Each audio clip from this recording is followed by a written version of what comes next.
તો જય માતાજી મારા ખાખીના યોદ્ધાઓ। તો આજે આપણે મોક ટેસ્ટ આપવાનો છે, કેમ કે આજે ગુરુવાર છે અને અત્યારે હું 7:30 વાગે આવી ગયો છું ધાબા ઉપર। તો અત્યારે આપણી જો ટાઈમ છે તો કાલનું થોડું રિવિઝન બાકી છે મારા કલે જાઓ, ઓનલાઈન પ્રશ્નો અને પીવાયક્યુ બાકી છે ઇતિહાસના। તો ચાલો કરી લઈએ મારા કલે જાઓ, હાલો। તો મિત્રો અત્યારે મેં ગુપ્ત યુગ વાંચ્યો અને ગુપ્ત યુગના જે સ્થાપક હતા એ શ્રીગુપ્ત અને વાસ્તવિક સ્થાપક એટલે ચંદ્રગુપ્ત પ્રથમ અને ચંદ્રગુપ્ત બીજો, એટલે એમને વિક્રમાદિત્યના નામથી પણ ઓળખવામાં આવતા હતા અને વિક્રમ સંવતની શરૂઆત એમને જ કરી હતી। તો હાલો મારા કલે જાઓ, હવે થોડું કેટલા લગભગ 8:30 થયા છે તો મસ્ત નીચે જઈને ફ્રેશ થઈ ગયા અને 10 વાગે આપણે મોક ટેસ્ટ આપવાનું છે। તો હાલો।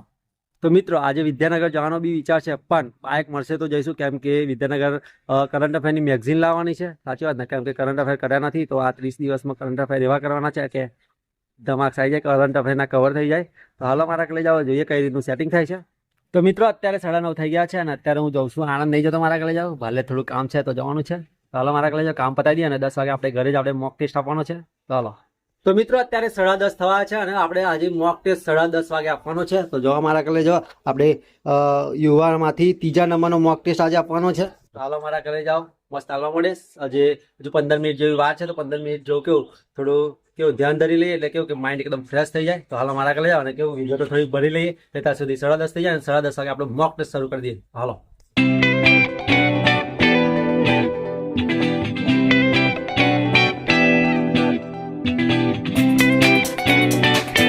તો મિત્રો અત્યારે હું મોક ટેસ્ટ આપતા મારા ભાઈને ગામમાં મૂકવા ગયો હતો, હાલો ઘરે જઈને ટેસ્ટ આપવા માટે ફરી। તો મિત્રો ફાઇનલી મારો મોક ટેસ્ટ કમ્પ્લીટ થઈ ગયો છે અને જો 11 વાગ્યાની લાઇટો ગતી રહી છે મારા કલે જાઓ, 11 વાગ્યાની, સમજો છો કેટલી ગરમી લાગે છે। તો મિત્રો અત્યારે ફાઇનલી 1:30 વાગી ગયો છે અને મોક ટેસ્ટ કમ્પ્લીટ થઈ ગયો છે અને મારો લાઇટો 2 કલાકની ગતી રહી છે, તો ગરમી થઈ ગયો છું અને બરાબરની ભૂખ લાગી છે। તો હાલો જમી લઈએ।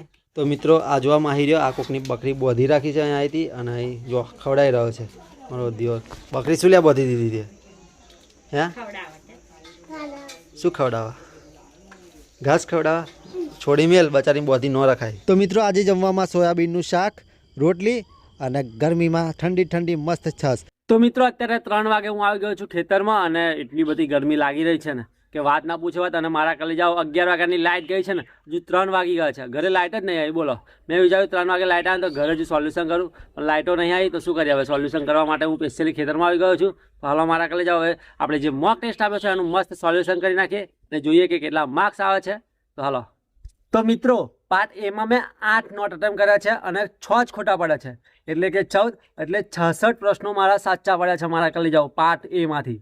80 માંથી 66 સાચા, એટલે સમજો છો મારા કલે જાઓ। આજે તો મેં ખુશ રહુંગા, ક્योंकि ગણિતમાં મારા સારા માર્ક્સ આવે ને એટલે મને બહુ ખુશી થાય છે। તો હાલો મારા કલે જાઓ, પાર્ટ બીનું બી સોલ્યુશન કરી નાખે। પાર્ટ બીમાં મેં 30 નોટ અટેમ્પ્ટ કર્યા છે, એટલે ટોટલ આખા પેપરમાં 38 નોટ અટેમ્પ્ટ કર્યા છે અને સોલ્યુશન કરવાનું બાકી છે। તો હાલ જોઈ લઈએ કે કેટલા ખોટા પડ્યા છે અને કેટલા સાચા પડ્યા છે પાર્ટ બીમાં। હાલો।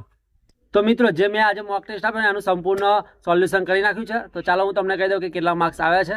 તો જુઓ, પાર્ટ એમાં 8 નોટ અટેમ્પ્ટ કર્યા છે, 66 સાચા પડ્યા છે અને ખોટા કેટલા પડ્યા ખબર? 6। અને પાર્ટ બીની વાત કરીએ તો મારા કલે જાઓ 30 નોટ અટેમ્પ્ટ કર્યા છે, 42 જ સાચા પડ્યા છે અને ખોટા 48 પડ્યા છે। તો મારા કલે જાઓ, જો મેં આગળનો ટેસ્ટ આપ્યો હતો ને એના કરતાં તો સારા જ છે સાચા, કેમ કે થિયરીમાં મને બહુ જ માર પડ્યો છે મારા કલે જાઓ। અને કેવું થિયરીમાં થોડું સારું કહેવાય 42 આ, કેમ કે ગયો ટેસ્ટ આપ્યો ને એમાં 36 જેવા જ આવ્યા હતા, એટલે 6+ થયા છે મારા કલે જાઓ। એટલે કેવું રિવિઝન જેમ કરું છું ને એમ માર્ક્સ વધતા જાય છે મારા કલે જાઓ। જ્યારે પહેલાં ટેસ્ટ આપતો હતો ને ત્યારે 24, 22 એવા સાચા પડતા હતા, અત્યારે 42 સુધી પહોંચી ગયો છું। હજુ બી મારી જોડે 20 થી 25 દિવસ છે, તો હું પ્રેક્ટિસ કરતો રહીશ ને તો મિનિમમ અને હું કેટલા સુધી ખેંચી જઈશ ખબર તમને? લગભગ 80-90 સુધી ખેંચી જઈશ મારા કલે જાઓ। તો હાલો અને ટોટલ કહી દઉં તમને, તો ટોટલ મેં 38 નોટ અટેમ્પ્ટ કર્યા છે, 108 સાચા પડ્યા અને કેટલા 54 ખોટા પડ્યા છે મારા કલે જાઓ। તો હાલો એનું કટઆઉટ કરી નાખીએ। મિત્રો મારા 108 સાચા પડ્યા છે પણ 54 ખોટા પડ્યા એટલે 13.50 માર્ક્સ માઇનસ થશે, એટલે 94.50 મારું આજનું રિઝલ્ટ છે મારા કલે જાઓ। આજે જે મોક ટેસ્ટ આપ્યો એમાંથી મારો માર્ક્સ કેટલા આવ્યા? 108 આવ્યા, એમાંથી કેટલા 13.50 માઇનસ કરતાં આપણે 94.50, એટલે અત્યાર સુધી જે મોક ટેસ્ટ આપ્યા ને એના કરતાં સૌથી બેસ્ટ છે। તો મારા કલે જાઓ, મને કેવું ઉમ્મીદ સારી છે અને કેવું ડિમોટિવ નહીં થયો આજે, કેમ કે માર્ક્સ સારા આવે છે, આમ હું મહેનત કરું છું એ રીતે થોડું વધતું જાય છે મારા કલે જાઓ। તો આપણી જોડે હજુ 25 દિવસ છે, તો હજુ બી પરફેક્ટ દબાવીને મહેનત કરી લેવાની છે। તો હાલો મારા કલે જાઓ, અત્યારે હવે શું કારણથી પ્રશ્નો ખોટા પડ્યા છે એ ચેક કરી લઈએ। તો હાલો। તો મિત્રો હું જ્યારે મોક ટેસ્ટ આપતો હતો ને તો મારાથી 2 ભૂલ થયેલી। તો જો અમારા કલે જો અહીંયા આગળ કે એકમાં ડબલ ટીક કરી દીધું છે અને અહીંયા બી એકમાં ડબલ ટીક કરી દીધું છે, પણ એકમાં મેં સાચું આપ્યું છે ને એકમાં ખોટું આપ્યું છે. એટલે આમાં સાચો હતો પણ એનો કેવો માર્ક્સ ગણ્યો છે, કેમ કે ઉતાવળના કારણે ભૂલ થઈ છે. એટલે આ મારે ધ્યાન રાખવાની જરૂર છે. મારો પ્રશ્નનો જવાબ સાચો હતો એટલે મારા કલે જાઓ કેવું કે મેં સાચું રાખ્યું છે અને એકને ખોટું રાખ્યું છે. તો હાલો મારા કલે જાઓ, આ ધ્યાન રાખજો. જ્યારે પણ OMRમાં પોઈન્ટ ટીક કરો ને મારા કલે જાઓ તો ધ્યાનથી ટીક કરજો અને બહુ ઉતાવળ ના કરજો. અને જ્યારે બી OMRમાં ટીક કરો ને તો એકદમ શાંતિથી કરવાનું મારા કલે જાઓ, કેમ કે એક આડાવડી પોઈન્ટ થઈ જાય ને મારા કલે જાઓ તો એક માર્ક્સ આપણો સાચો હોય ને એ જતો રહે. તો એ ખાસ ધ્યાન રાખજો મારા કલે જાઓ.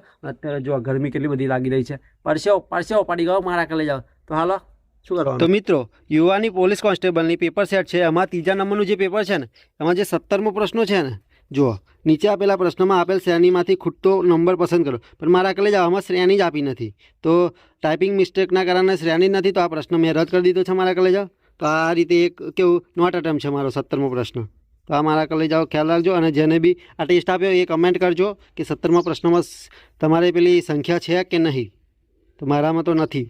અને મિત્રો આ 18મો પ્રશ્ન છે, એ ગણી શકાય એવો હતો પણ ટાઈમ બહુ જ આવ્યો હતો મારા કલે જાઓ. એટલે આ પ્રશ્ન મેં છોડ્યો હતો અને મેં કીધું છેલ્લે ટાઈમ વધશે તો ગણી લઈશું, પણ ટાઈમ એટલો બધો વધ્યો નહીં એટલે પછી આ પ્રશ્ન નહોતો ગણ્યો મારા કલે જાઓ. અમુક પ્રશ્નો ખાલી છોડવા માટે જ હોય છે મારા કલે જાઓ, એટલે છોડી દેવાના હોય, પકડી ના રખાય. સાચી વાત ને? તો મિત્રો અત્યારે હું થિયરીમાં સોલ્યુશન કરતો હતો અને થિયરીમાં જે ખોટા પડે ને અમુક 10 થી 15 પ્રશ્નો મારા ઉતાવળના કારણે ખોટા પડે. બોલો, પ્રશ્ન હરખી રીતે સમજ્યો ને અને જવાબ મેં ટીક કરી દીધો, એના કારણે ખોટા પડે. બોલો, થિયરીમાં બી કેમ કે પ્રશ્ન સરખી સમજીએ. અમુક પ્રશ્ન કેવા હોય, સત્ય છે ખોટા છે એવું હોય છે મારા કલે જાઓ, ખબર? અને અમુક પ્રશ્ન કેવું ખાલી સમજવાની જરૂર હોય છે. એ તમે પ્રશ્ન સમજો ને તો જવાબ તમને અંદરથી ને અંદરથી મળી જાય. પણ મારી ઉતાવળના કારણે કલાકમાં 120 પ્રશ્નો પતાવવાના ચક્કરમાં મારા કલે જાઓ આ મારી અમુક પ્રશ્નો ખોટા પડ્યા છે. તો ખાસ કરીને તમે બી આ ધ્યાન રાખજો.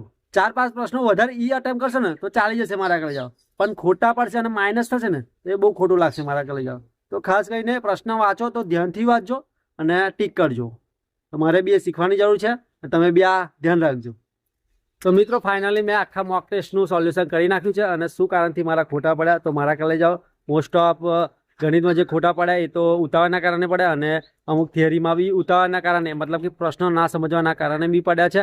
અને થિયરીમાં કેવું કન્ફ્યુઝન બહુ થતું હતું, કેમ કે મારું રિવિઝન બહુ ઓછું છે થિયરીમાં. તો આપણે ટ્રાય એવું કરીશું કે રિવિઝન થોડું વધારે કરવાનો પ્રયત્ન કરીશું. અને બીજી વાત મારા કલે જાઓ કે જે બી લોકો મોક ટેસ્ટની પ્રેક્ટિસ નહીં કરતા એમને ખાસ વિનંતી છે કે મોક ટેસ્ટની પ્રેક્ટિસ કરો, તો જ તમને ખબર પડશે કે કઈ જગ્યાએ તમને હજુ બી ભૂલ પડે છે. અને મેં જો સોલ્યુશન કર્યું ને મને તરત ખબર પડી ગઈ કે મારે કઈ કઈ જગ્યાએ હજુ બી રિવિઝન કરવાની જરૂર છે અને કઈ રીતે મહેનત કરવાની જરૂર છે, એ બધું જ મને ખબર પડી છે મારા કલે જાઓ. તો ખાસ તમે બી આ ધ્યાન રાખજો. તો હાલો હવે 5 વાગ્યા છે તો ઘરે જઈએ અને થોડો અડધો કલાક જેવો ફ્રેશ થાય અને કાલનો ઇતિહાસનું થોડું રિવિઝન કરવાનું બાકી છે તો એ કરી લઈએ. તો હાલો મારા કલે જાઓ. તો મિત્રો કંઈક આ રીતનું મારું આજનું સોલ્યુશન રહ્યું છે કે જોઈ શકો છો પાછળ બી. તો હાલો હવે ઘરે જઈએ. તો મિત્રો હું જેવો 5 વાગે ઘરે આવ્યો ને તો ઘરે એટલા બધા મહેમાન આવ્યા હતા કે વાત ના પૂછો. એટલે મારા કલે જાઓ મહેમાન આવ્યા હતા ને તો જમીન ગયા. એટલે જમીન ગયા ને તો એમની જોડે બેસી રહેવું પડ્યું, કેમ કે ઘેર કોઈ હતું નહીં. મારો ભાઈ ગયો હતો બહાર, એટલે પછી હું એકલો જ ગયો હતો. પછી મહેમાન જોડે બેસવું તો પડે ને મારા કલે જાઓ. એટલે મહેમાન જોડે બેઠો કેટલા વાગ્યા સુધી ખબર? 8 વાગ્યા સુધી બેઠો. 8 વાગ્યા પછી મેં જમ્યો અને અત્યારે ધાબા ઉપર આવી ગયો છું. એટલે મારે વાંચવાનું હતું ને એ રીતનું કંઈ વંચાયું નથી મારા કલે જાઓ. અને આવું મારું વાંચવાનું ટાર્ગેટ પૂરું નહીં થતું ને તો મને મારા ઉપર ગુસ્સો આવે છે. બોલો મારા કલે જાઓ. પણ શું કરીએ, પરિસ્થિતિ એવી હતી. મહેમાન આવ્યા હતા, હવે મહેમાન જોડે તો બેસવું પડે.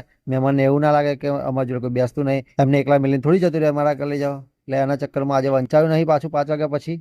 તો હાલ હવે કંઈ વાંધો નહીં. અત્યારે બી હજુ મહેમાન છે નીચે, હું તો ધાબા ઉપર આવતો રહ્યો. મારો ભાઈ આવી ગયો છે, એ એમની જોડે બેઠો છે. સાચી વાત ને મારા કલે જાઓ. એટલે હું તો અત્યારે વહેલો સૂઈ જવાનો છું અને સવારે આપણે વહેલું ઉઠીને જે રીતનું રેગ્યુલર વાંચે છે એ રીતનું વાંચીશું. અને મારી ઈચ્છા તો કાલથી એવી જ છે કે હવે લાઇબ્રેરી જતો રહો, કેમ કે ઘરે આવી મજા નહીં આવતી યાર, બહુ ડિસ્ટર્બન્સ થાય છે. સાચી વાત ને મારા કલે જાઓ. તો તમારું શું કહેવું છે? મારે લાઇબ્રેરી જ જતું રહેવું જોઈએ ને? મારી ઈચ્છા એવી જ છે. પણ પેલા ભાઈબંધો એવું કહે છે કે 1-2 દિવસથી પછી જઈએ. કેવું કે એકલું જવાનું થાય છે ને મારા કલે જાઓ તો ટિફિન બનાવતું નહીં કોઈ કરે. ટિફિન બનાવેલું હોય ને તો ચાલે, કેમ કે ત્યાં આગળ જમવાનું કંઈ આજુબાજુ એવું કંઈ સારું મળતું નહીં અને બહારનું કેવું તેતારેલું ખાવું પડે. પછી મારા કલે જાઓ પેટ ખરાબ થઈ જાય તો એક્ઝામના ટાઈમે. એટલે હું જતો નહીં મારા કલે જાઓ, ખાવાના લીધે જ સ્પેશિયલ. તો હવે જોઈએ કાલથી જો ટિફિન બનાવાય તો બનાવી દઈશું મારા કલે જાઓ. તો હાલો હવે જય માતાજી. Big thank you for being here. बहुत बहुत धन्यवाद.